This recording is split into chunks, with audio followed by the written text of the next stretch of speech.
You ever stumbled upon something you wrote, like years ago, and it just hits you that it was the start of something so much bigger?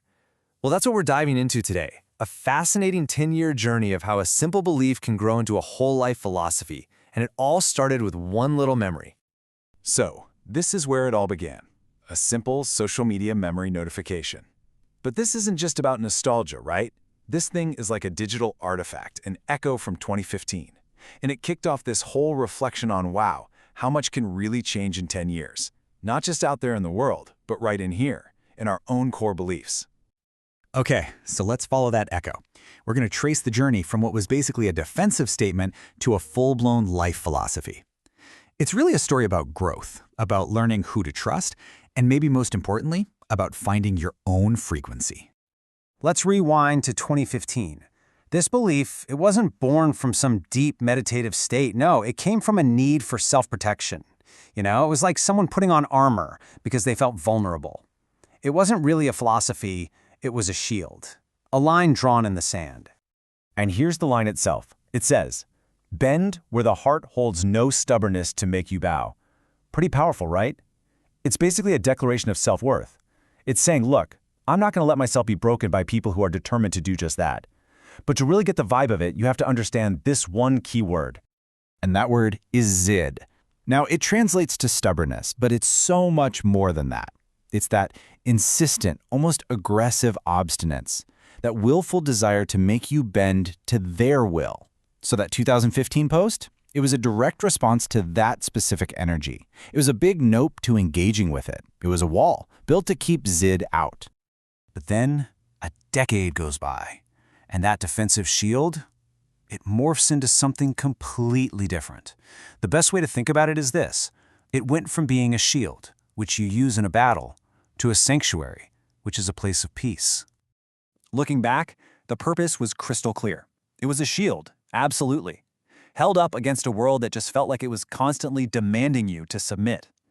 It was this necessary armor to protect your inner self, especially from that painful discovery that, not every heart is a safe place to be. But fast forward to today, and that same idea is totally transformed. It's not some external thing anymore. It's become an internal sanctuary, a safe space inside, built from years of just living and learning.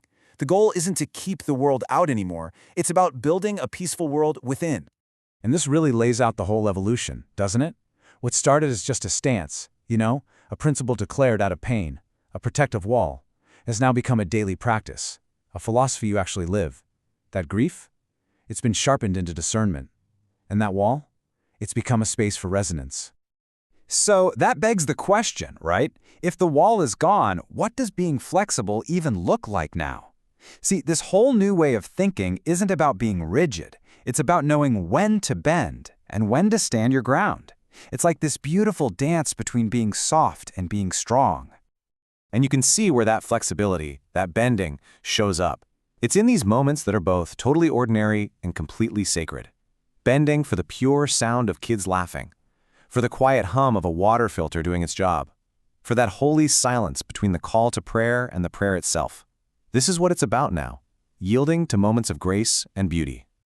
But then there are the new non-negotiables, the firm boundaries. There's no bending when truth gets traded for convenience, or when love comes with a bunch of conditions attached, or when someone demands your silence like you owe it to them. These lines, they protect your very integrity. And the thing is, it's not about being difficult. Actually, there's this amazing reframing of that exact idea. What some people might just write off as having an attitude, well, that's reclaimed as something way deeper. It's called Wafa. Now, Wafa means loyalty. But here, it's taken to this whole other level. It's about a sacred duty of loyalty to yourself, to the self that you've been entrusted with. And when you think of it that way, setting a boundary isn't a fight with the world anymore. It's an act of self-love, of devotion. Okay, so what does this philosophy of Wafa and knowing who to trust actually look like in practice? Well, it's all about moving away from building walls and instead finding resonance. It's about creating spaces where you don't constantly have to justify who you are. The writer talks about building their own modulus, which is like a gathering or a council.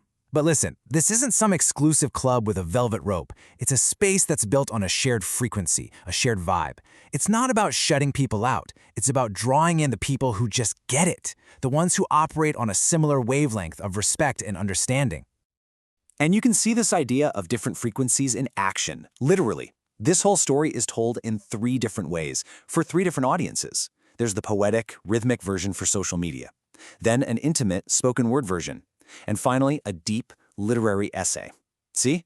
It's the same story, the same truth, just broadcast on different frequencies. Which brings us to probably the most powerful idea in this whole journey. The boundaries aren't walls anymore. They're tuning forks. Just think about that for a second. A tuning fork doesn't block something. It tests for a vibration. It's not about pushing people away. It's about finding the people who resonate with you, who are on your frequency. It turns self-protection into an act of connection. And so, that brings it all back to us, doesn't it? It leaves us with a really powerful question to think about in our own lives.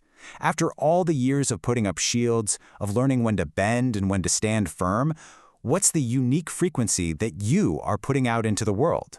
What does your own resonance sound like?